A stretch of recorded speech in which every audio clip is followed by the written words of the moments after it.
screen off of Amazon. You replaced it yourself? Mm-hmm. Nice.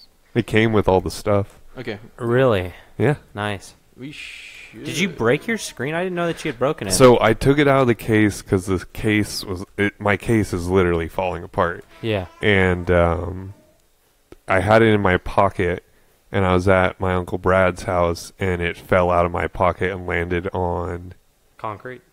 Yeah, on the pool deck, which is even worse. But it's like within 24 hours of having it out of my pocket, it should be live. It fell and hit the ground and broke. Nice. Which, Brad, I don't know how you don't break your screens. That's what I'm curious about. You know how I don't drop my screen? You know how I don't break my screen? I don't drop my phone. Well, but it wasn't. It was like I was sitting down and it was in my pocket. I've never seen this man move as fast as he did whenever we almost dropped my phone before he got here, dude. I think that's why he never breaks his phone, is that he's got those spidey reflexes whenever things. What did you say, Karen? Yeah, but the thing is, though, is he's also got dad reflexes now since he's been a dad for almost a year. Well, see, the other thing is that, like, I've been going caseless. He's been going nude. I've been going nude probably since I had an iPhone. Yeah. Yeah, so that was the iPhone 3GS. It was my first iPhone. It was back in, like, my high school, junior year of high school. Mm-hmm. I had the 3GS whenever I graduated from high school, dude. Yeah. Yeah, man. Yeah. All right, well, we're live, and I've shared the post. I think we're ready to go. Yeah, I just shared mine here, too, so I'm ready to go. Let's kick it. Evie's excited.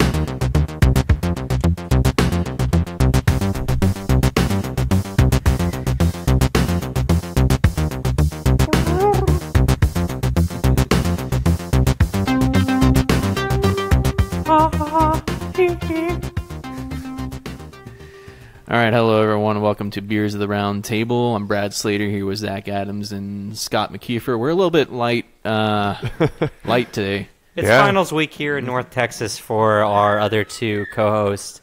They are working very hard to make sure that they get those straight A's in school. Working hard or hardly working. I sure hope that Bobby... They're hardly working for Beers of the Round Table right now. Oh, yeah. But I sure hope that Bobby and Joseph are studying hard right now. We want them to get A's. We want them to graduate. And best of luck to everybody who listens that has their own finals they got to focus on, too. Hopefully we can provide you with a little bit of company on your long nights of studying. Yeah. All right, so let's talk about our beer this week. This week we're drinking Galactic Haze IPA, something I've been very excited about. Oh, stellar! Yeah, so this is from Hop and Sting Brewing Company. Which, fun little fact, Hop and Sting was supposed to open up in Denton, Texas, whenever they were first opening, but the location that they originally grabbed in Denton just kind of wasn't working out for them, so they ended up going out to Farmers Branch, which isn't too far from here. Mm-hmm. But this is their first distributed release, so really excited to try it. The can has a sticker on it. Yeah, so that's some smaller breweries do that. I think it saves money. Well, I would imagine, yeah. As opposed to actually printing on every single can. Yeah.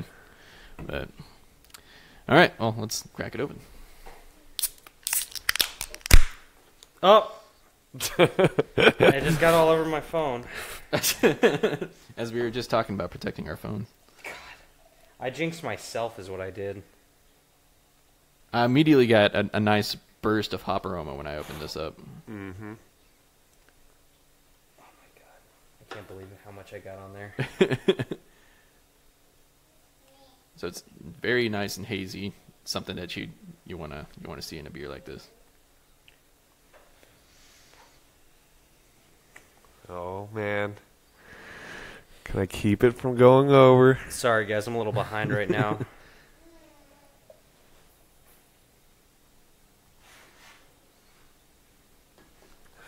Fortunately, I spilled just enough during that opening that it reaches the perfect amount. Ooh, that's good.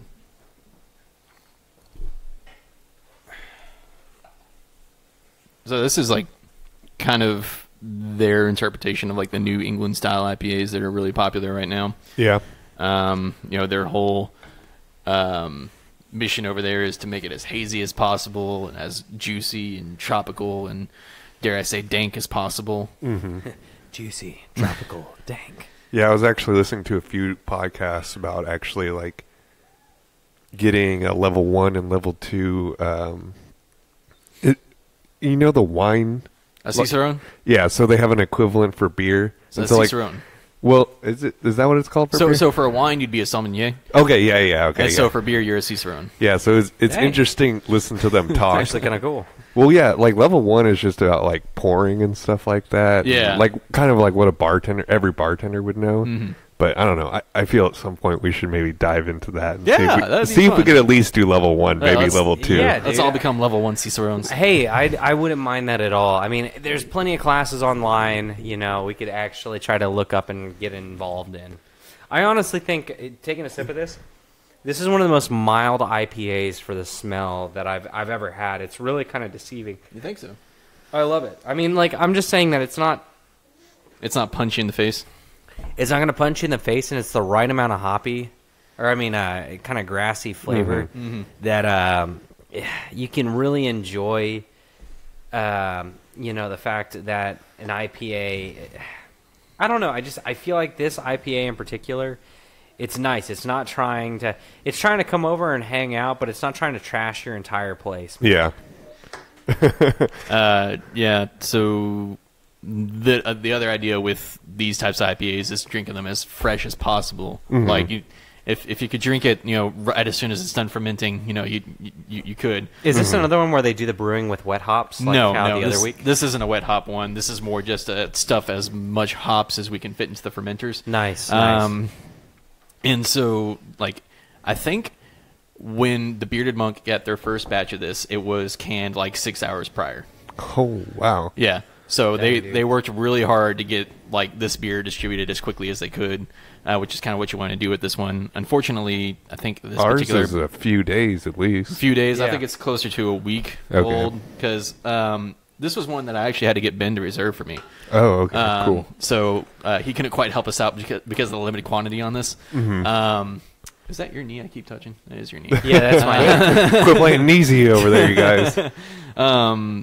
But yeah, so like I went down to the Bearded Monk last week to pick up my 6-pack, and as soon as I got in there, he was like, "Oh, I handed them all out, but I do have yours down. We're supposed to get more soon, so I'll let you know when it's supposed to come in. It'll probably be like tomorrow." I was like, "Okay, well, I'll like come tomorrow." And apparently, like right after I left, like maybe 30 minutes later, they came in with the next man.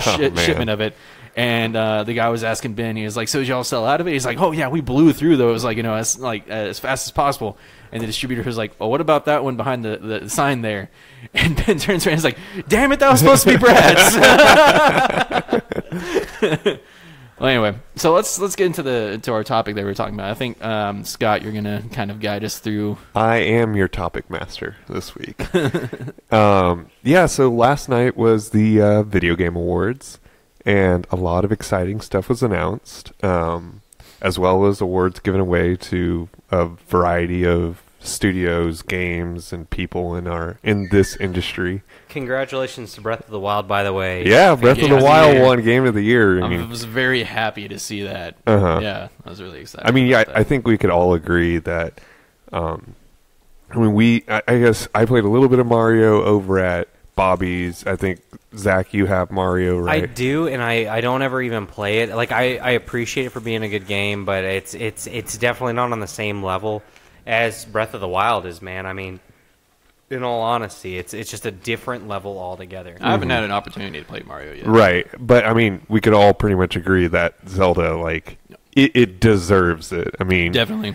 Like, It's a game that spans generations, spans what people's favorite genres and stuff like that. Everybody can enjoy the genre that Zelda has to offer, right? Because it's not just an action game, it's not just a puzzle game, it's not just a platformer. Like it's something different altogether, man. well, my whole thing was like, that was the first game I played in a while that really got me excited about playing the game for as long as possible. For that's the first time that's happened to me in a long time.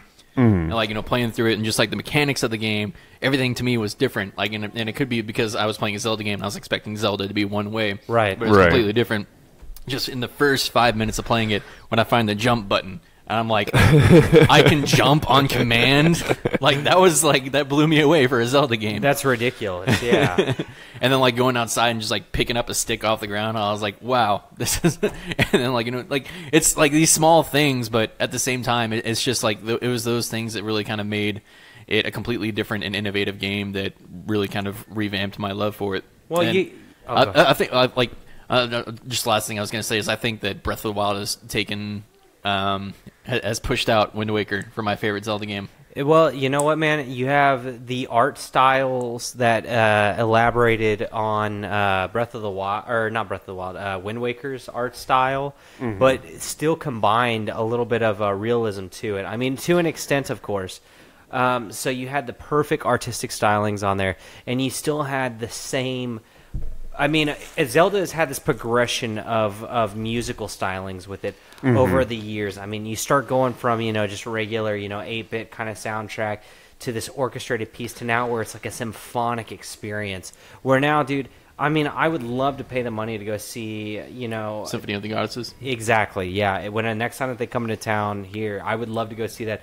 They've just progressed on every aspect of Zelda. And they also won... like best composed music in a game, I believe, or something like that. Yeah. And see, that's another thing that really kind of struck me about Zelda is I feel like they went super minimalist with the soundtrack.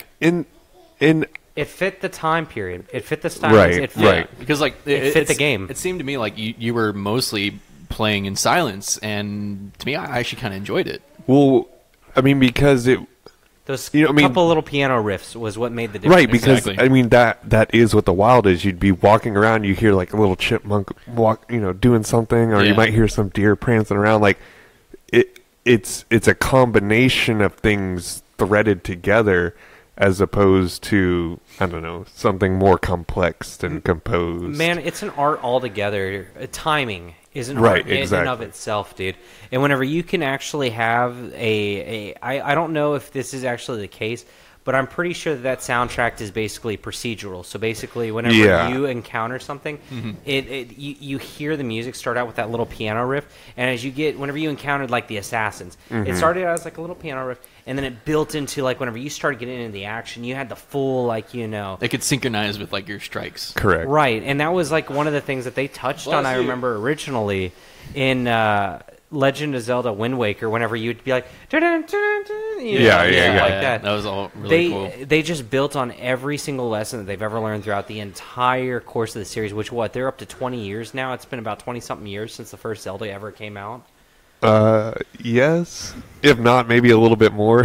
Yeah, I think it's definitely been more, because the first one came out on the NES. Yeah, back in the 80s. I mean, late 80s. But, I mean, it's been at least 20-something years, maybe more than 25. It's got Skyward Sword. The 80s was 30 years ago. Yeah, it was, and it's not 20 years ago. Okay, Skyward Sword. I'm 25 right now, and I know the game originally came out, I think, in 89? So that's 4 years. It's about almost 30 years old, is what I'm saying. I think Skyward Sword came out on the 25th anniversary. Yeah, so I mean, the game's older than all of us. Right. That's it. The thing is that they've had that many years, over a quarter of a century, just to come up with this beautiful piece of art. They definitely deserve the award, man. I was so happy to see that. And talking about the soundtrack, they kind of like stuck in like things that weren't like like I guess like time period appropriate. Like whenever you like clear a camp and it shows like the treasure chest that you just unlocked, you hear like the bell ding, of like ding. like a wrestling ring. I always love that part. They still have a little bit of lightheartedness to them too, and that's what makes it great. Yeah, they're not afraid to like shove something into the game that like just really like you kind of have to really think about to fit like the DLC that was just released. Yeah, and riding a damn motorcycle in Zelda. So yeah, exactly. Before we bury the lead here, an announcement was made there, which a lot of people were predicting we'd get the date for the, as of this point, final DLC for Breath of the Wild. Right. But Nintendo actually said it's today. By the way, it's tonight. It's tonight. It's out, and I believe it was 11 o'clock or so last night when it was actually finally you could download it and start playing. I fell asleep before then because I was too excited. Do you think maybe that they were holding out to see what happened with the Video Game Awards if they actually won? I think this was a good opportunity to get right in front of Sony because of PlayStation Experience that's Yeah. happening tomorrow. And they had promised that it would be end of the year. Sorry. They had promised it would be end of the year, and I think the Game Awards, Jeff Keighley, the guy who basically runs it and sets everything up, he's good friends with everyone at Nintendo. He's good friends with Hideo Kojima. He's good friends with all of them, so this was just a perfect opportunity. And, I guess prior to this, people were like, they've never made any game announcements at the Game Awards, and Keighley was just like, tune in on Thursday. That's all he would say. And I think there was, 6 or 7 games that were just announced. Nintendo also announcing Bayonetta 3 as well as Bayonetta 1 and 2 being ported up to the Switch. Hey, and let's not forget the longest trailer that we've seen so far of Death Stranding. That's Exactly. one that I've been waiting for very, very intensely. So You trying not to swallow in front of the mic? Yeah, just trying not to make noise in front of the mic. Not be like that guy that's like, you got to take the vanilla and... yeah, You know what I'm talking about, Zach? I do. I guess I chew loudly. I No. It's that video where it's like the guy, he like takes it and he... the vanilla, the sweeteners, the cream, all 10,000 taste buds. Mouth noises, ASMR. Anyway, so I missed the Video Game Awards last night. I did as well. Yeah. And I've never watched one, to be quite honest. So I know, of course, there's Video Game Awards that they're giving out, but are publishers actually being able to go up there during the awards and be like, "Hey, this is the game that we're coming out with"? Yeah. Yes, is that part of the purpose of it? This is the first year that it's. Previous years they've had, I think last year it would have been before the Switch came out, and I think they announced the day that they were going to talk or reveal the Switch at the Game Awards or something like that. I thought the Switch had already been revealed by... Maybe it had... They did something weird, or maybe they announced the day Zelda came out, or... No, I don't know. There was something... I feel like Nintendo just did so amazing with how they've handled the Switch release and all that kind of stuff. Because I'm pretty sure it was mid to late fall last year. Yeah, last year that they actually announced what the Switch was, and we kind of get that teaser, and everybody's like, "Holy crap, this is amazing!" No, the Switch couldn't have been out because we didn't have a Switch last Christmas. Well, yeah. This is the first Christmas of Switch. Yeah, right. So they might have been announcing the date. I think they were announcing the date that they were going to talk more about it. Because because I remember that might have come out then, because it was the day before pre-orders started for the Switch was then when they were like, "Hey, this is more about the Switch. Pre-orders start tomorrow," and that was when I was just like, "Holy crap, I'm going to go pre-order Switch right now." Yeah, and I did. So yeah, I guess to sort of answer your question in a oblong way, yes, this has now become, last year it was very advertiser focused, but because it was still on its second year and trying to get up, and to be recognized. A big thing about last year was China was actually included in being able to actually stream it and stuff like that, and that was a big gain. And so now this year they actually could make announcements on new games, not just updates.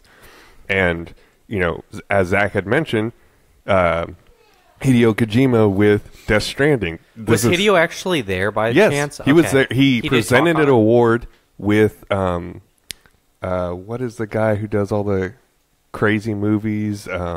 Guillermo del Toro. Oh yeah. He presented an award for for best indie game with Guillermo del Toro, and the one that won that was the cartoon game.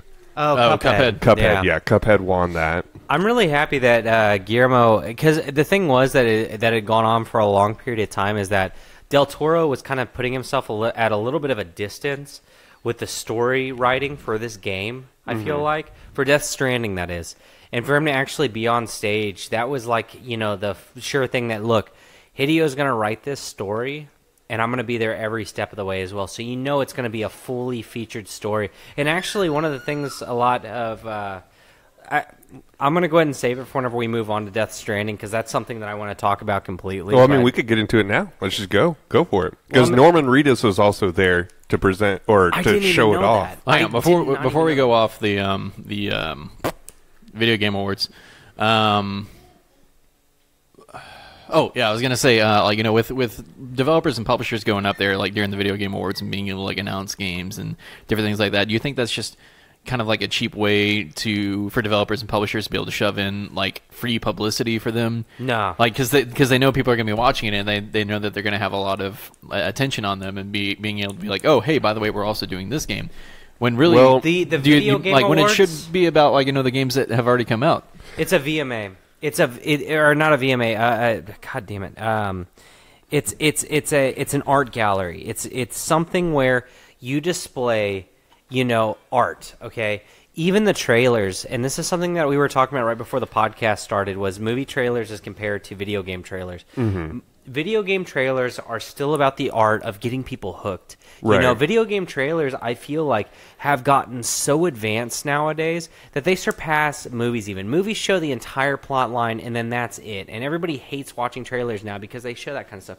But video game developers, I feel like making a trailer is an art, okay?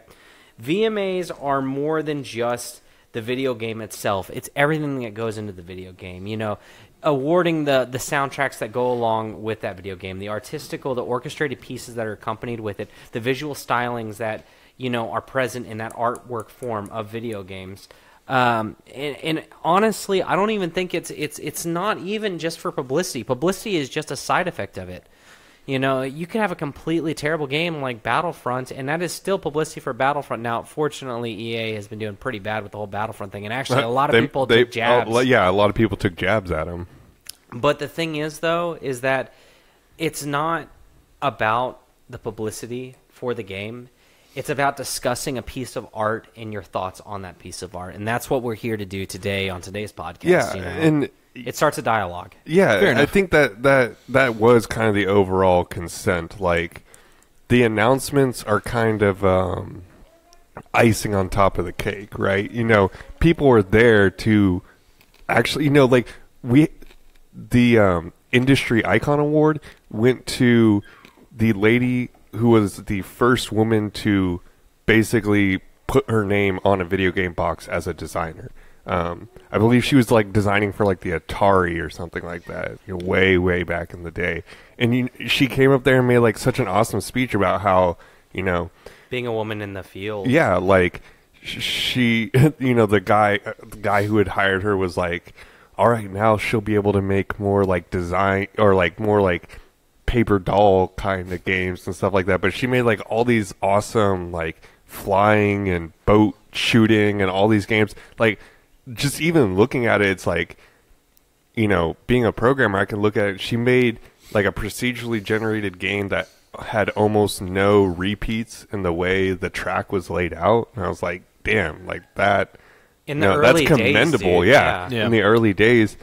And we're still learning a whole lot about procedural generation and how it all works. Right. And you can't just import a library that you find on Google. Back in the day, you had no internet. She literally just did all this stuff from like scratch, basically. From probably PhD documents, dude. Yeah. Stuff, went down to the local library and pulled out some journals. Read Parberry's early work.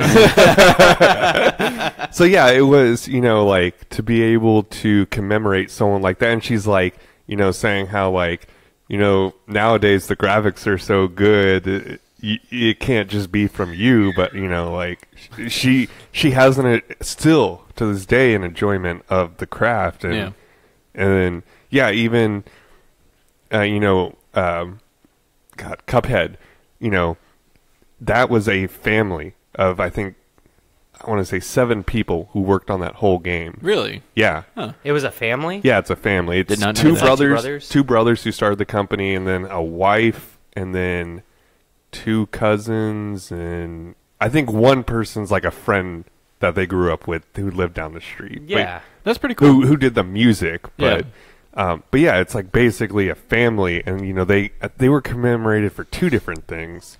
I think it was like best indie game and maybe best art direction or something like that. Well, it's a really interesting art style for a video right, game. Yeah. I mean... Well, and the thing is that you see how they did the frames and the animations for it. They did it in the classical stylings of whenever cartoons were back in those days, where they had a storyboard and they would draw everything.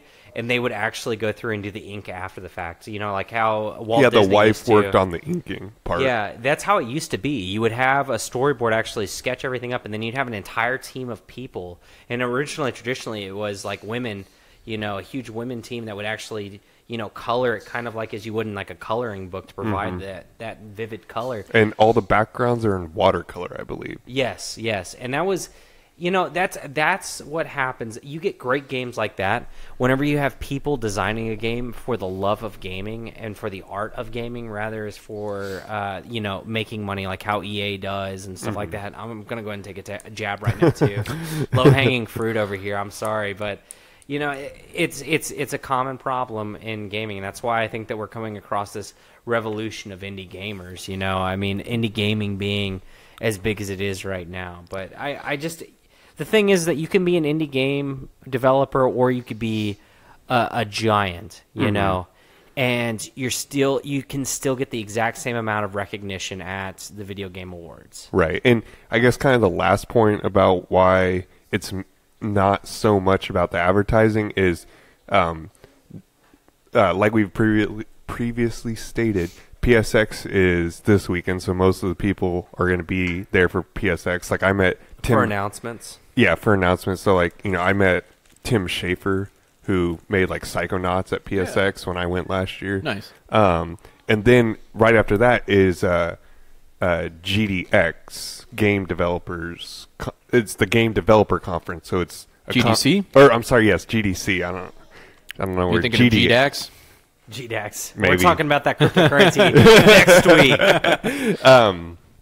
Yeah, GDC, where the Game Developer Conference in the same area is also happening maybe next week sometime. So, you know, this is just like the optimal time for everyone to get together and really just celebrate games. Well, we're reaching the end of the and this is where the business does come into that kind of to the industry and stuff like that, where it does actually kind of matter about the actual industry of gaming. Is that the fiscal years will be coming to an end pretty soon, so you have to show what you've been working on all year. You know what I mean? Right. Just go ahead and it explains the time period. Yeah. But Death Stranding. All right, I got to talk about Death Stranding, dude. That was Okay, give us a little bit of context for those of us that aren't, you know, quite that in depth. So today I watched the trailer 4 times total, and showing it to people. Okay, but like before that, the first Death Stranding teaser, I guess we got, was like a naked Norman Reedus, and then like he had like an umbilical cord to like a baby, and then the baby disappeared, and he got all the handprints all over his body. Yeah. And then there was a bunch of dead whales, and then he looked up, and there was all those psychomantis people like floating in the air. Very Lovecraftian, and it was like, you know, the thing was that it was really interesting in how the stylings went. And originally, people thought that this was Hideo Kojima's. They were making all these predictions, like, you know, Hideo losing his baby because after he got let go from after he quit. I'm going to say quit. Well, and then it was also from Konami. Norman Reedus's like tag. He had like 5 dog tags on. Yeah. Because that was like to represent like Metal Gear Solid 1 through 5. Actually, I know what they said on there because I did some research today for today's event, and I will explain that here in just a second. But anyways, the second trailer was the one that had Guillermo del Toro in it. It had Guillermo del Toro, and it also had Matt Mikkelsen? No, not.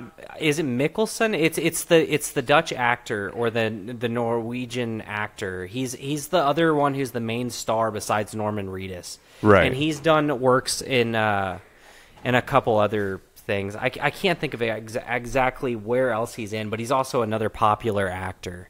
Yeah, so that one, it was like it slowly got closer and closer into a sewer. Yeah, on Guillermo del Toro, while like this army is going by on in a tank and like marching. And like the army is like all like skull heads and stuff like that, and he has a baby as well, and then it follows this plastic baby as it goes into a sewer way where Matt Mikkelsen, or however you say his name, he like his like helmet like disintegrates, and he like holds his hand up to his eye to do that. And then like these cords come off of him, they're connected to more of these skeleton soldiers, And it's like, yeah, and then that, they go for it and whatever, it ends, right? Yeah. And then now, the third one that you watched. The third one, Norman Reedus is laying down in it's after a car crash, and he's like just getting up off the ground. He's wearing a jacket that says Porter and an armband that says Corpse Disposal Team 6 or 5, something like that. And he gets up and he turns around to his team that he was with, and they're all wearing similar jumpsuits with the same armband but with different colors on it. Now, keep in mind, Porter is somebody who transports something. In like hotel terms, it's who brings the baggage to the room. So you're guessing that he's probably the head transporter for these corpses. He kind of gets up and starts walking towards them, and you see this kind of like corpse-looking thing with a golden face mask on, with a skull head on it, laying on the ground, wrapped up like how you would with a corpse before it's about to be cremated, all right? Mm-hmm. So he looks down at it, and then the camera pans over to his other two colleagues, okay? One of the colleagues has his legs pinned underneath the vehicle that they were riding in. It's like this risen-looking van. It's like actually like a van on stilts, and it's outrageously high from where the axles are actually out on the vehicle. And one of the guys is trying to lift the vehicle up, and you see this like little weird machinery that like looks like a little flower pop up over his shoulder, and they're all wearing this, Norman Reedus and all the other people, and it acts as like a flashlight and stuff like that. And he's trying to lift the vehicle off the guy, and the guy's like sitting there screaming and stuff like that. And then you see the thing coming off the other guy who's trying to help's back start flickering, like it starts like opening and closing like flower and making this like weird noise. And then the guy trapped under the vehicle starts to rapidly age. It's really freaking weird. And then Norman Reedus is like sitting there, off in the distance, and then the guy. They actually said his name, but I don't remember what it was at some point. So is this a sequel to a game series that I'm just completely unaware of?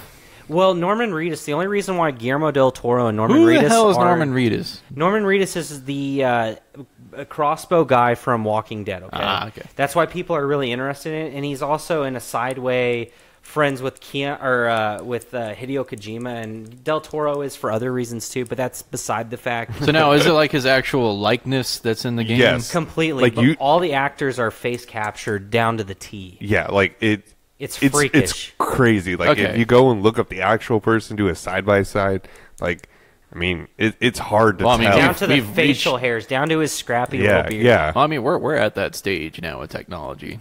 Well, in the trailer, the guy who's trying to lift the vehicle off is like, they're coming, we're surrounded, and then you see Norman Reedus go, "Don't even breathe," and they all stop breathing, and you see these handprints start crawling up the side of this overturned vehicle, like just invisible, just like these little handprints going on. Meanwhile, there's lightning, there's rain going on. It's a gray, rainy, like weird kind of landscape, and you see the shadow of this floating figure in the distance, dude.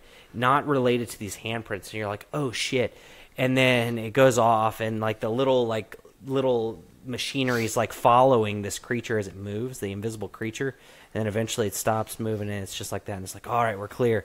And so all of a sudden, Norman Reedus next to the corpse starts vibrating violently and stuff like that, and then dissolves into the ground in this black oily tar, and the face mask, the golden face mask, kind of disintegrates. And then all of a sudden, shit starts going down. Norman Reedus, like, he hears something behind him, and he falls over. And you see handprints getting closer to him as he's sitting there on the ground, the same handprints that were on the vehicle. And then his boot starts to smoke and stuff like that. Norman looks like he's about to fucking die, dude. And then the dude underneath the van starts screaming. And then the footprints go around Norman and gets closer to the guy. And the guy ages even faster from like maybe a man in his early 30s to a man like maybe even into his late 70s. And then eventually you see the dude who's trying to help him, his like little things like going freaking crazy, his little machinery is like, oh my gosh, I'm detecting so many enemies here. And then all of a sudden the dude that's trying to help him backs off, and the guy who's pinned underneath the car, he's like, and then this black tar bubbles up around him, and he's like lifted from underneath the car into the ground and starts being carried off. And then the guy that was trying to help him pulls out a pistol and shoots the guy as he's being dragged away, and he's like screaming and stuff like that. And then all of a sudden things get quiet for a second, and then the guy that was trying to help him with the pistol, he starts getting surrounded by this black tar stuff too. And then eventually while this is all going on, every now and then you'll see these little figures out in the gray, shadowy fog that are floating, these floating looking people things.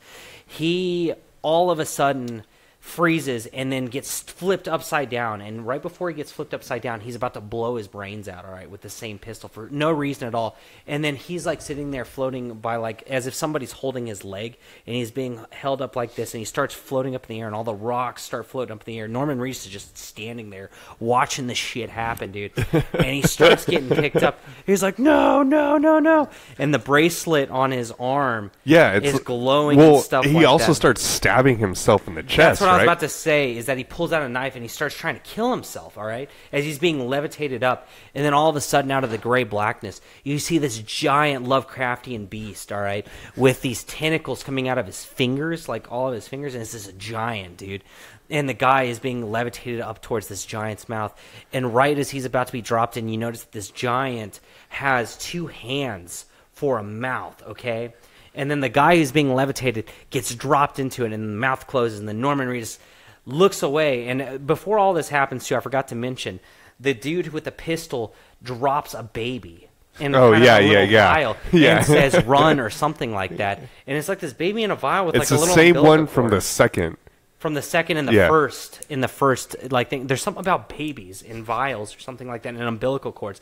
Because the other thing is too, test tube babies. Yeah, well, and the thing is that this giant Lovecraftian beast, the one thing that you can notice if you look at it really close is he has this giant, massive umbilical cord draping down from him, going to somewhere. And so anyways, the jaws close on the dude, okay? And then there's this giant white explosion. This is where things get really trippy. So Norman Reedus now goes into this kind of like dream state, okay? He is falling into water. You might want to rinse your glass. And he's falling through this kind of like ocean. And he's kind of, I guess he's naked. And you can see these handprints kind of disintegrating off of his chest, okay? And I don't know what it is with these footprint things. You want to drain your beer real quick? Yeah, hold on. Talk, Brad. So the... what, you think that was going to take him a long time? Dude, I'm not done yet, dude. I'm explaining the entire trailer here. So what happens is at this point... He's like, these handprints disappear and it pans off into like this underwater setting. You see these fish swim by and they're all upside down, okay? It's the weirdest freaking thing. They're just swimming by in the water. And then a whale swims by upside down as well. And then it pans further down into this like little ocean. And you see this like door come by where it says Webs or Network. Webs are us. Well, it's like Webs of America or something like that, United Cities of America. So there must have been, and you can see this kind of like pinpoint with a web coming from the east coast of America. It looks like somewhere in Maryland or Delaware or something like that along the New England area on the door. And you see this like little, you see this symbol. Way to drop. Like, it just happened, so here we go. Like somewhere in Maryland or Delaware or something like that along the New England area on the door. And you see, go. And so you see that symbol also in the other trailers too, and it's weird. So what you can guess is that, you know, there's something that happened in that area, and now America's all torn apart. That's what you can pick apart from the other areas, or from the other trailers. And so as it pans down even further past this door, you see a Norman Reedus clothed in his original outfit with a porter, like this like weird like looking jumpsuit thing, and he's like laying on the ground, and then it pans to like real life again, outside of like the outside of the water, and he like wakes up and he like rolls over. He rolls over, and then he throws up this black tar. And out of the black tar, these little water bears, you know, pterograds or whatever it is, those like weird creatures that can like survive anything, like scurry around in his like throw up and stuff like that. And then they start crawling up the sky, like they just start floating up and away. And actually, right before this happens, too, at the end of this like little dream sequence that Norman Reedus has, it like fast forwards and like looks down to his throat, and like you see deep down in his throat, there's like this like weird like thing inside of his esophagus, and it looks up and it's the baby sucking on his thumb, and then like pulls out the thumb. All right, and then yeah, the throw up happens and all that other stuff too. He throws up the black tar, and he gets up and he still has the vial with the baby in it and the umbilical cord. You don't see the vehicle anymore or anything like that. And he stands up, okay, And where he's at is actually at a crater. The same crater-looking thing that you see in the first trailer. Right. And you see these multiple, like, weird humanoid figures floating in the sky. So from Metal Gear Solid, basically Psycho Mantis had the ability to fly. Yeah. Or he had like a... Levitation. Yeah, well, he could like read your mind and stuff like that and like levitate. Telekinesis. And so like a lot of people are comparing Psycho Mantis to the figures that are flying. The floating beings. And so it's just this giant crater. And then throughout the entire dialogue, to bring this all back around at the beginning, Norman Reedus is commentating about how explosions started the universe and started the planets and then started life and humanity. And then at the very end of the trailer, everything goes black, and he is like, this is the last explosion, you know, the one that we'll ever experience.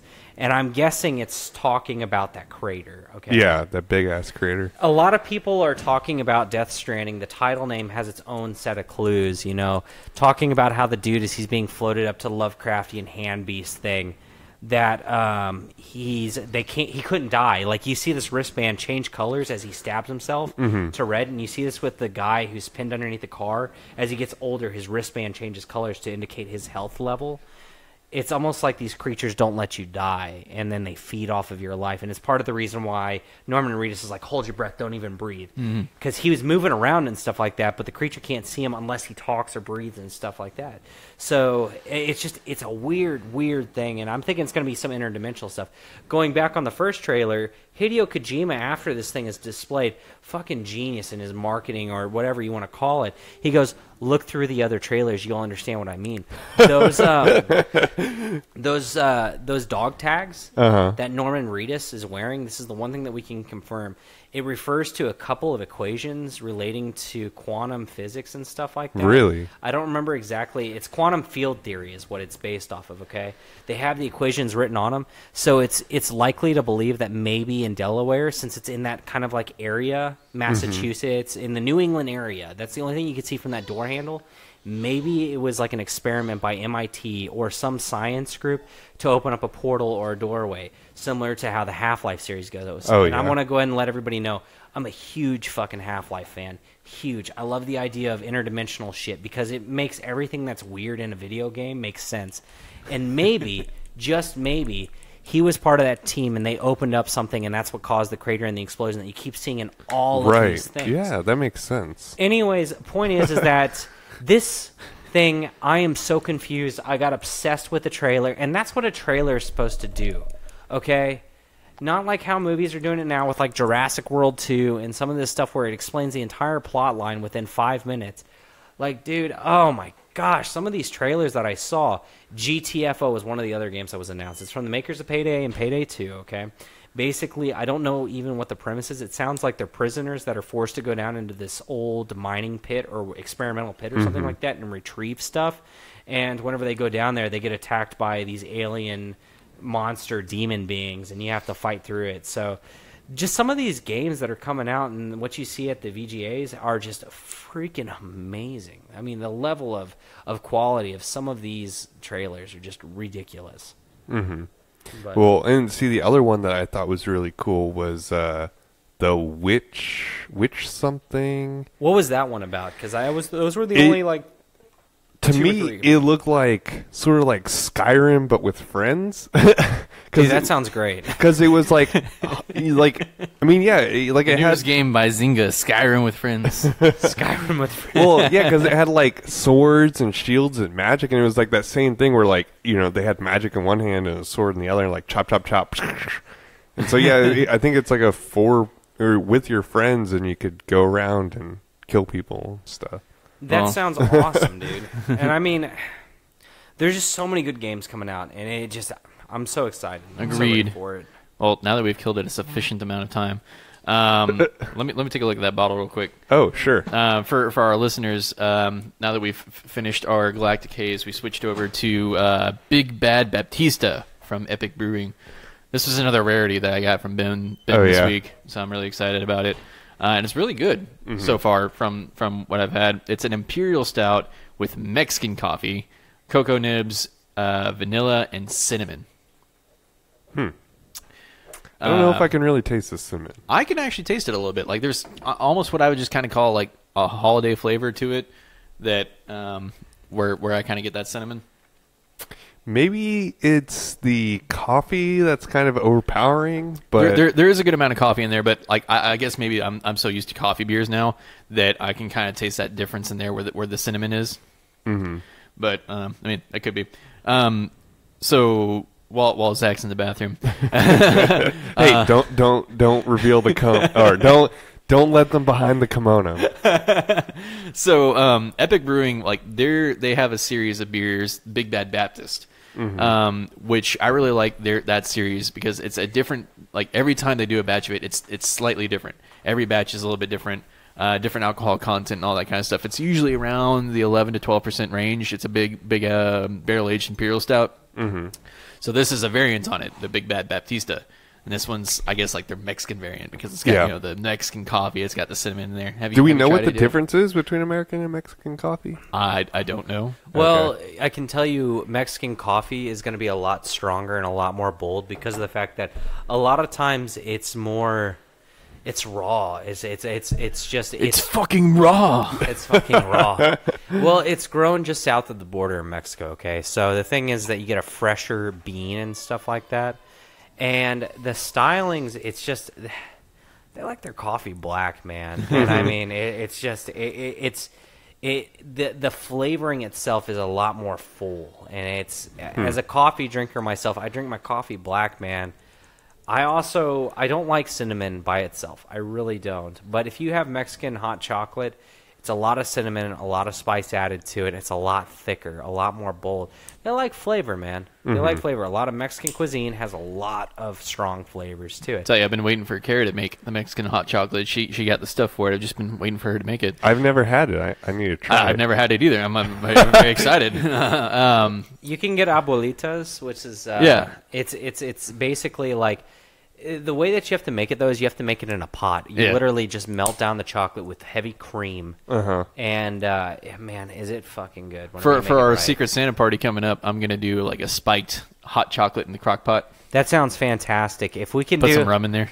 I just saw one with crock pot hot chocolate where you do like you let it cook with mainly just chocolate chips. Like it's mainly melted chocolate with a little. You might have seen the exact same recipe I'm going to use. Is it the tasty one? Yeah, I'm just going to put rum with the marshmallow. Yes, dude. I've been wanting to try it. If you can set that up, man, I am so ready for it. Next we'll report Saturday, back on it on here. Next Saturday when we have our party, I think that's when we're going to do it. Shout out to Tasty there on Facebook. Yeah, but back to the beer. They have another variant. I was talking to Zach about this. He got to see it that I got.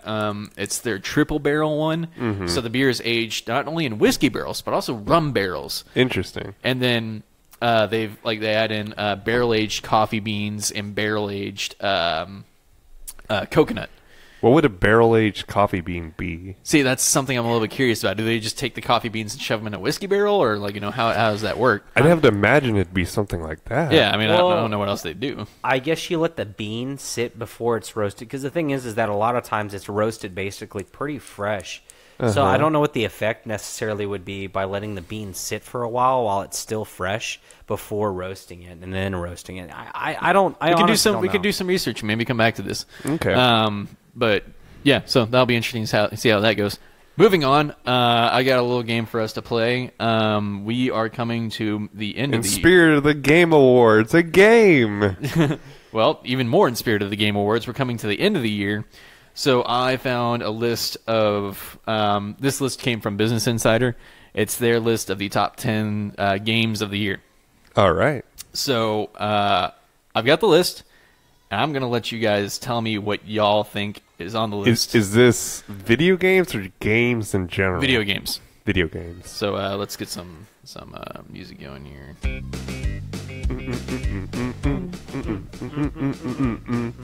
Perfect.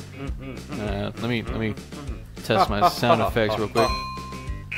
Perfect. Sound effects. So wait, can you hear that in the live stream too? Yeah. Yeah. Beautiful. Okay, so just go ahead and tell me like what you think might be on the list, and I'll tell you if you're right or wrong. And if y'all start getting stuck, I'll start giving you some hints. All right. So top video game came out this year.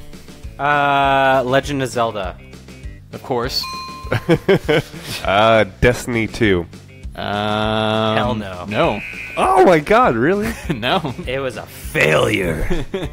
All right, Horizon Zero Dawn, did that come out this year? Yes. That's on this list. Yeah. That's number 3. I need to play that robot dinosaur game. Right, all right. By the way, Breath of the Wild on this list was only number 4. Really? Damn, dude. Yeah. All right, let's go ahead and say... Wolfenstein 2. Nope. Dang it! Stardew Valley. I think that came out last year.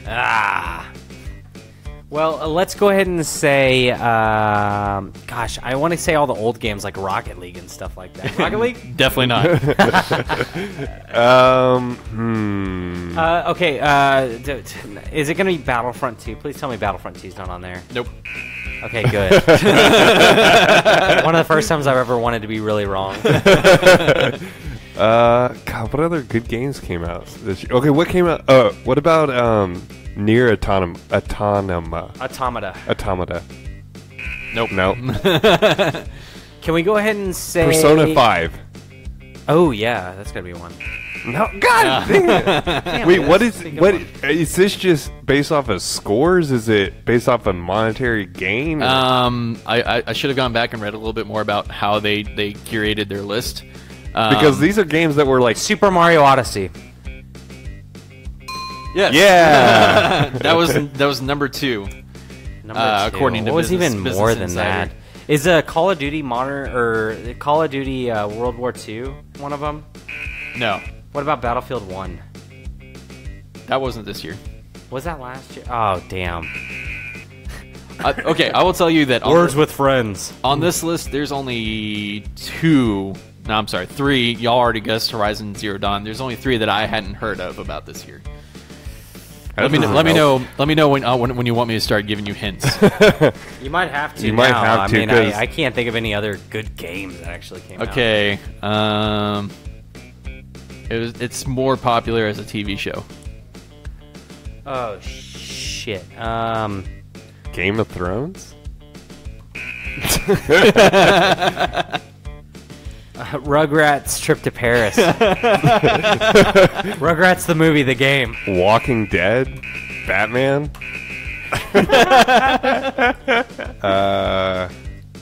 More popular as a show. It's a funny show. Wait, what? How is a funny show turned into a video game? It's happened. I guess it has happened if it's on this list. Can you tell us what the setting is? That might give it away. The Flintstones. I'm trying to think of another hint to give you that's not going to completely give it away. Man, I can't think of any good games. I'm sorry, man. It's a show Cuphead. that's Another- on this. On the Yeah! list, though. It's not a TV show. What is it? Cuphead. Well, that's not a TV show, but That's not the one I'm trying to lead you to. I'm just trying to think of more. Cuphead? Cuphead. Cuphead. The drawing Cuphead. game. Oh, Yeah. I thought you were saying CAPHEAD. Cathead. Yeah. Cuphead. Okay.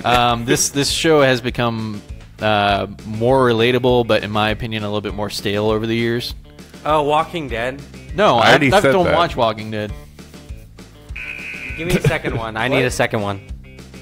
No. Is it Karen said Walking or Big Bang Theory. There's no. Oh God. There's no video game, let alone in the top 10. Oh God. What has been on the? So on we're TV? we at 5 that we've gotten. Let's see, 1, 2, 3. You've correctly guessed 4 out of 10. 4 Oh, out of 10. Shit. We should have limited this to like 20 or something. 20 guesses or something. Let me ask. What's another one that's not about TV shows? 'Cause Okay. I don't watch TV.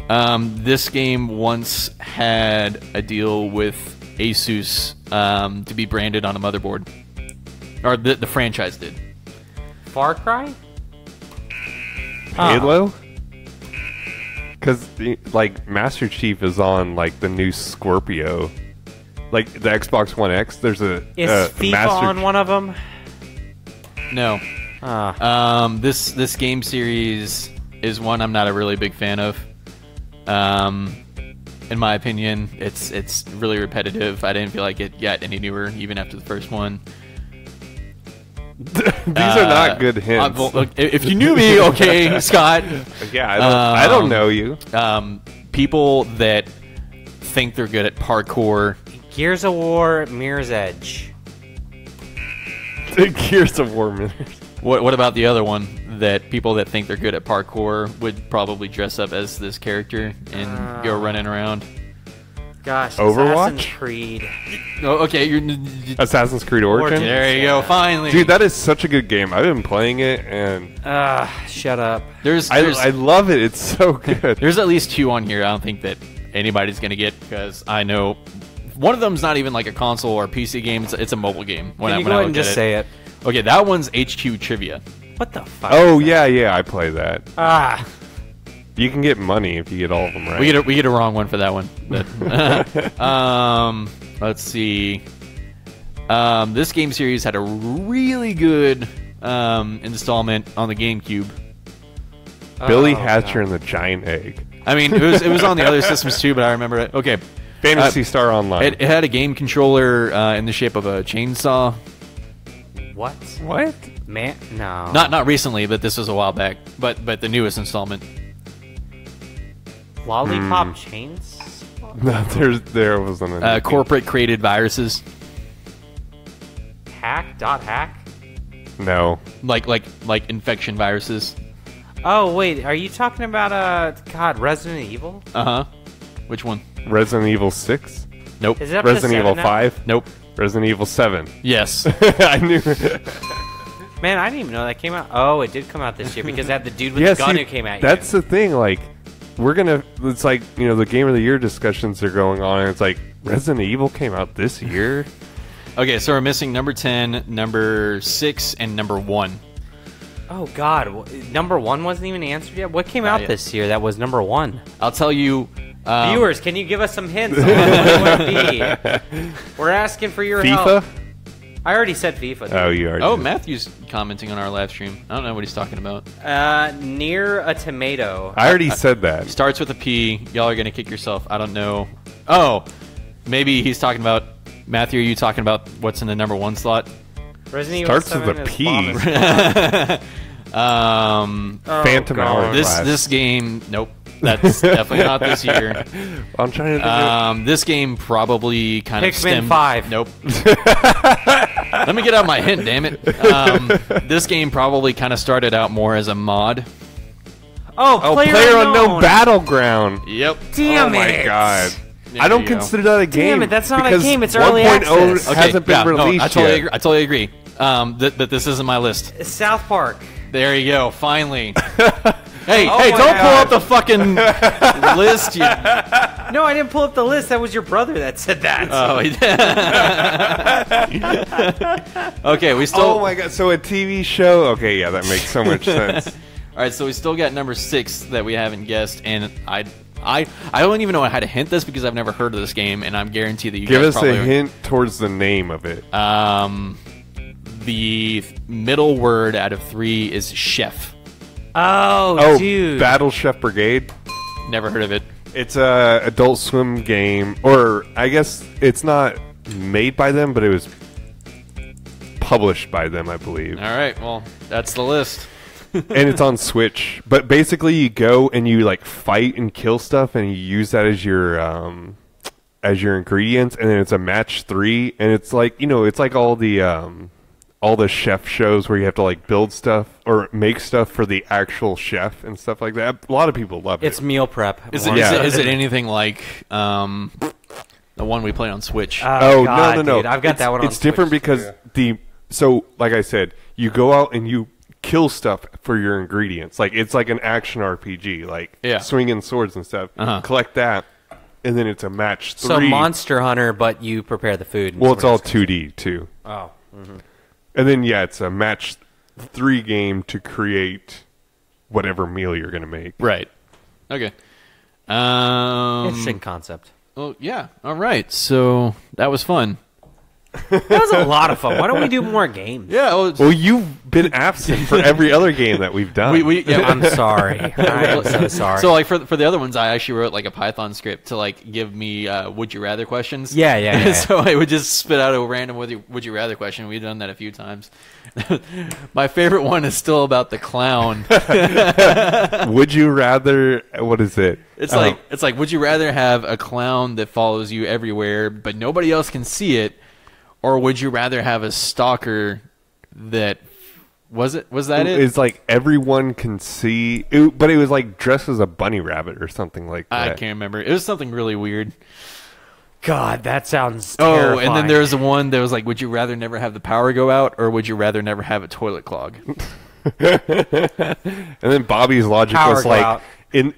if he was in the apocalypse, if he had the ability to never have the power go out, he would be good in the apocalypse. Yeah. Oh, yeah, for sure, dude. Like Fallout, he would just be a walking power supply. Dude, I'm already looking at Amazon right now to get a bidet. So right now, I'm already reaching that point where I'll never have a toilet clog again, as long as I courtesy flush. Now I know what to get Zach for Christmas. Dude, if you do, dude, it's everybody. I've got 3-4 people now at work that I work with who have bidets now that they bought the $20 one on Amazon, and they talk about how much that they love it. And I'm sitting there, and I'm like, well, why do you love it so much? He's like, dude, you never clog up the toilet.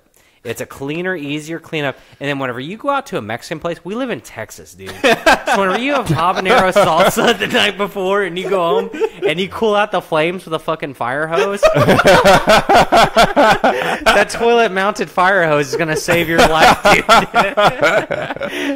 I got to say, shout out to Garrett Westcott for the recommendations. He keeps telling me, dude, get yourself a bidet. Get yourself a bidet. And guess what? I'm 2 seconds away from pulling the trigger with all these Black Friday or Cyber Monday or whatever holiday sales that you want to talk about. Okay, well, let's go ahead. You want to talk about our beer, Brad? Yeah, let's go ahead and start wrapping things up. So a reminder for our listeners, the main beer that we were drinking is Galactic Haze IPA from Hop and Sting Brewery, which I guess we can also talk about the Big Bad Baptistia that we're drinking too. We're double featuring tonight. Yeah, since that's actually more of a rare release. If you can find it, I'd say buy it. Just take a picture of it. It literally has add it rare to the, release. Yeah, it's a rare release. It has rare release written on the side of the bottle. Yeah, it does. 2017 rare release. You're not gonna find this easily. Anyway, Galactic Haze IPA. Zach, what do you think? I'm going to go ahead and give it a 7 out of 10 because I don't usually like IPAs. That's more about personal preference, but it does a good job of being an IPA. And to be hypocritical, a good IPA in my matter is something that I'm not really going to like all that much because it actually represents everything that an IPA is. Something that's strong, grassy, hoppy, however you want to describe it. It's going to be strong. This one is not necessarily all that strong, so I got to say a little bit less on it because people usually wouldn't like it like that. But me personally, I enjoy it because I like lighter beers usually. So, like I said, solid 7 out of 10. It's a good beer, but I'd rather talk about the Baptistia there. Are we reviewing the Baptistia as well now? We'll come to it in a minute. Yeah.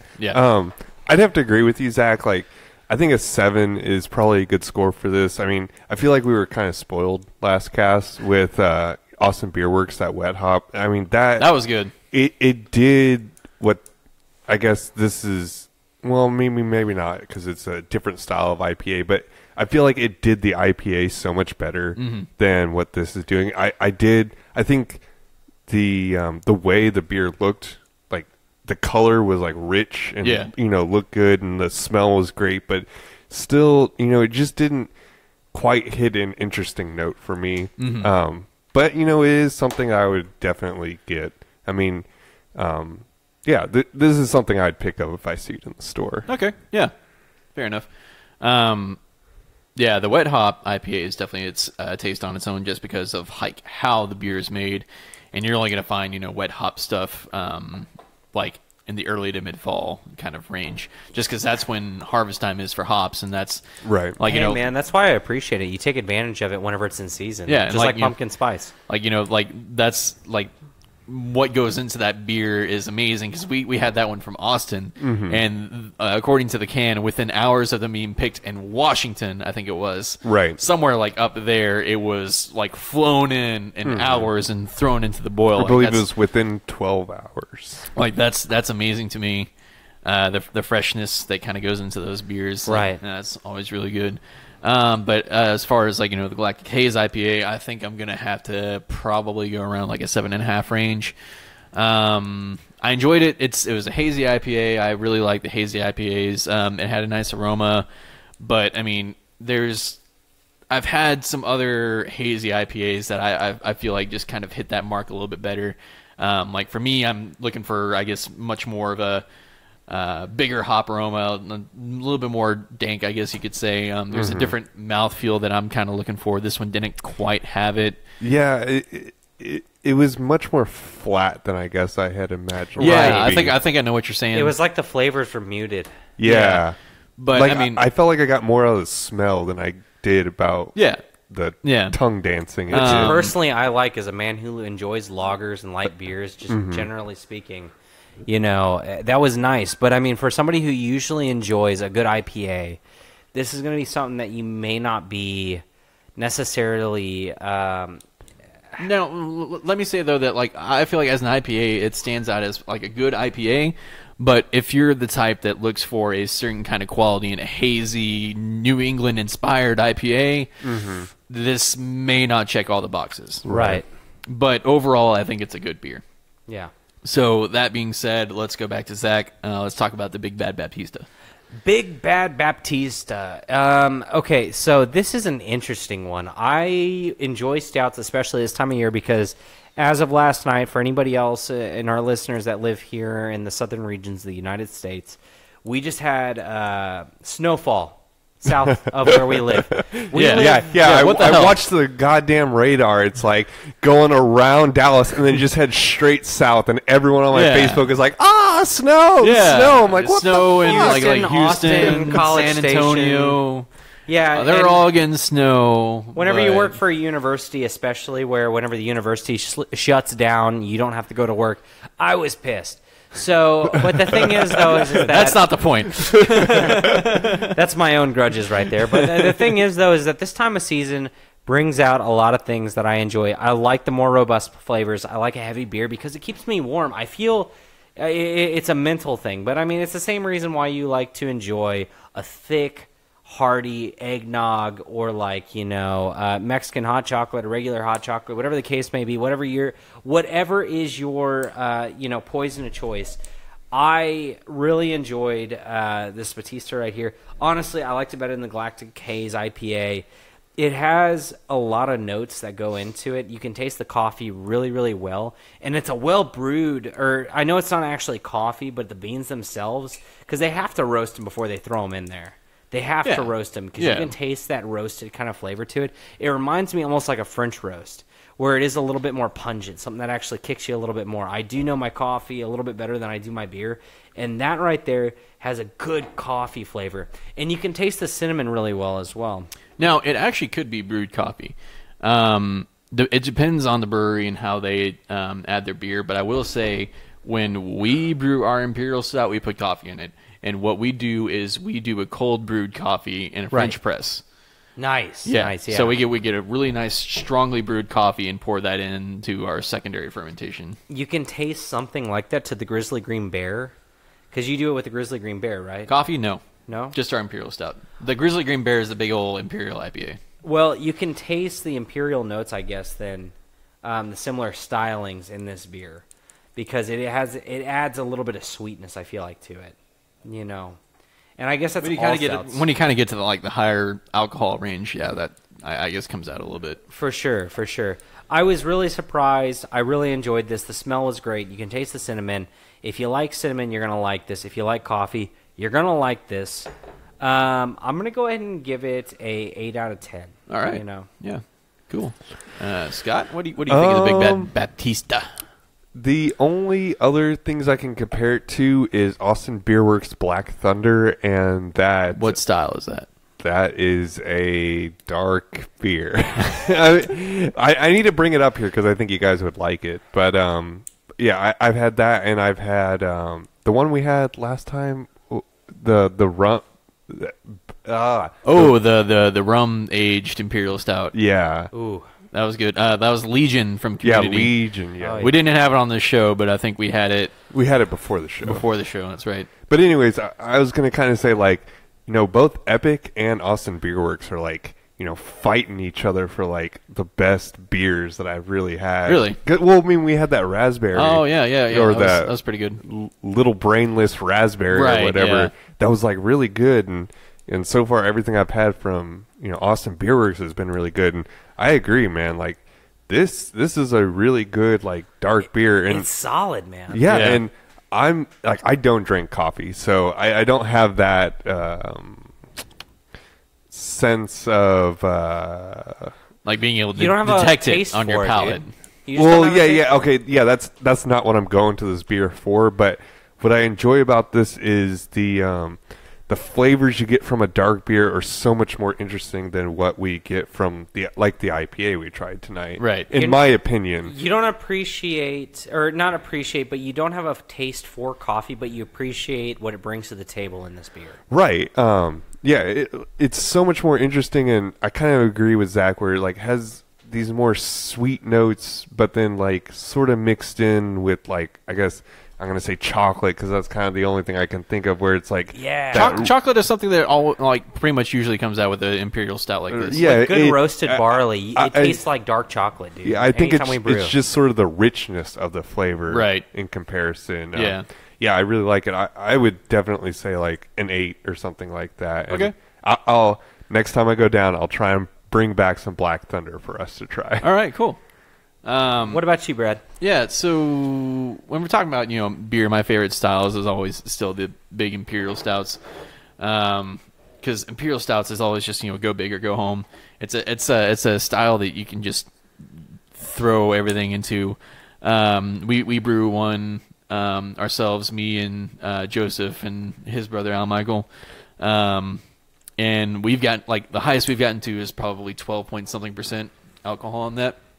This one's 11% alcohol, and I always love the coffee and chocolate flavors that kind of come out in an imperial stout. And this one's got some really interesting flavors. Sorry No, go to ahead. cut you off, but No. is having a higher alcohol percentage typical of Of an imperial stout, yes. Yes. So let me get into a little bit history of like why imperial stouts are a thing. So stouts originally were just a dark beer that was brewed like if you look at something like Guinness, that's like just I guess what you call a regular stout. That's just a regular. It's just a dark beer. That one's around like probably 5-6%.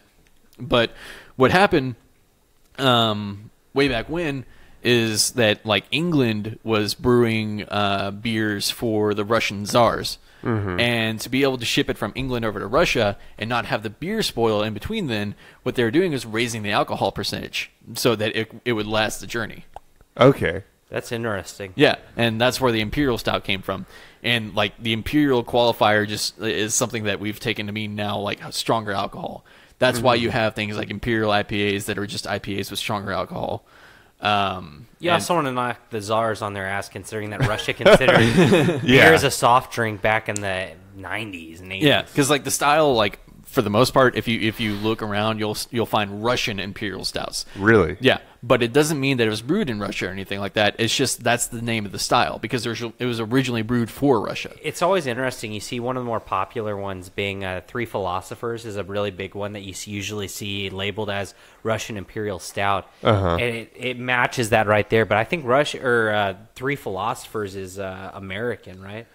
Probably. It's honestly the Americans that have like made the style popular again because like England kind of like stopped brewing them just because I guess it wasn't really needed anymore. But Americans with the craft beer revolution have repopularized the style. That's freaking cool, man. Yeah. So like another one of the really popular Russian imperial stouts is Old Rasputin. I think it's Old Rasputin is the big one that we used to get all the time, man. at That's the what bars. introduced us Yeah. to it. Yeah. I think it's North Coast Brewing that does that. And I think That's California, dude. yeah, That's and California, I I believe. think I might be getting a barrel-aged version of that one soon. Oh. So, yeah, fun stuff. What's your rating, man? Well, I'll just kind of finish that off. So, Russian Imperial Stout, but now we just really kind of call them Imperial Stouts because I guess it's become more of an American thing. But yeah, so this beer, really good. I really enjoyed it, probably around a 9. I really liked it. Yeah. Nice. Imperial Stouts, again, are my favorite. I feel like this one did the style really good. Like I said before when we were introducing the beer, the Big Bad Baptist itself is already a really good beer, and it just kind of adds some interesting notes to it I really liked. I think that we should probably start doing. I just as a thought here, but we should probably review a macro brewery after we do our specialty beer, like the Galactic IPA or the Galactic Haze IPA. You want to bring on some Bud Light? Yeah, because the thing is that I feel like every Coors cast. Light. I'm going to go ahead and say this right now. We always give a 5 and above, I feel like. A lot of times that's how we do it because we always get really great beers. Yeah. I want to give a reference point. Okay. Just an idea here.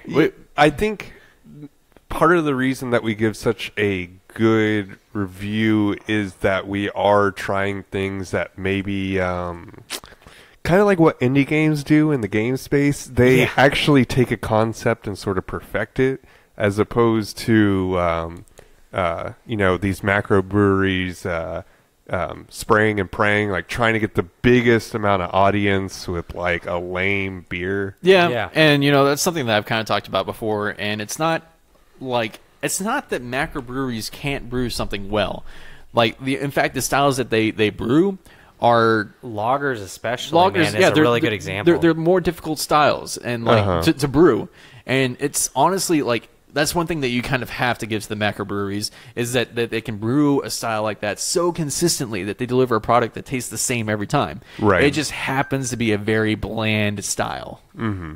Well, Land Shark, I know Zach and I like, and oh yeah, I love my Dos Equis too, and Dos Equis as well. That's a German lager right there. No, it's a Mexican lager. Well, German it's made by the Germans. So. Oh, I guess it's a German company. Gift. It was a gift from the Germans to Mexico at one point, and then it spread out over to like Corona, Tecate, all the other ones. Okay, we've got I didn't know that. Yeah. And that's why right now we've got our own homemade Mexican lager. I'd like to try to see if maybe we can have that on the show too. But no matter what, maybe just to give our viewers a little bit something more, man. I would definitely like to have a Bud Light because I don't think we've done definitely Bud Light like to tag like at Dos Equis on Instagram and like see if they follow us or give us a little heart. Maybe we can plan for a show where we do a flight of macros. That'd be great. Just to try the macros. All right. Well, this has been a great show. Fantastic. Even though I kind of had to front this one, a big thank you still to the Bearded Monk for the beer, all that good stuff. Thank you, Mr. Ben. Yeah. Yeah, check us out. Yeah, still pimp them. Of course, yeah, we love the Bearded Monk. Why wouldn't we talk about the Bearded Monk? Make sure you put your foot in. Make sure you put your foot in when they do the. Go over there, ask Ben to shotgun with you, and then put your foot in. Put your foot in. So yeah. Oh, I have to mention. Okay. The Porcelain Pigeon podcast, because they've been mentioning us on their podcast, I wanted to mention them. Yeah, if you are a fan of movies or what goes into making movies or just film in general, go listen to the Porcelain Pigeon podcast. It is my fiance's cousin who is a part of that podcast, and they do such a good job of, like, recently they talked about the Disaster Artist, which is the movie, The Room. Right? Yeah, the movie about The Room, and Austin on that podcast, he goes into like a good explanation about it. James Franco looks so much like that guy. Yeah, he does. Good job. And they're about to come out with a new movie as well too. That guy who made The Room, yeah, or Wiseau or whatever his name is. Mike Wiseau, is that something like that. Either way, Tommy Wiseau, I think it is. Wiseau, yeah, Wiseau. Something. Us here at Beers of the Round Table enjoy talking about our movies after cracking a cold one, even whenever we're off the air. For sure, check it out. Mm-hmm. But anyways, go listen to the Porcelain Pigeon podcast. First 2 episodes are a little bad quality, but but just like us, they got back up there. They're editing so much better now, and I love it. I listen to it every single week. Yes, thankfully our quality has increased over time as well. We learn every episode. Thank you for joining us as we near our episode 20. We got to do something special for episode 20, so stay tuned on our next episodes to see what we got in mind. It's going to be a Yeah. great time and a good party. So go check us out, beersoftheroundtable.com, iTunes, Google Play, Stitcher, Instagram. Follow us on Instagram. We've been doing so much better on Instagram. I've been posting thanks to Scott. everything on Instagram, putting all them hashtags just like you millennials do. So we're past 100 followers, but let's get us to 1,000. Yeah, so pretty much everywhere you can find podcasts, you can find us, except Spotify right now. I've tried. They're pretty hard locked down right now? Yeah. Okay. Well, maybe someday we'll be on Spotify. Join us and support us. We will be on your Spotify. We want to be with you on Spotify next to Kanye. Anyway, so yeah, join us next time, and be sure to crack a cold one with your boys or girls. I don't know why. I want to be inclusive.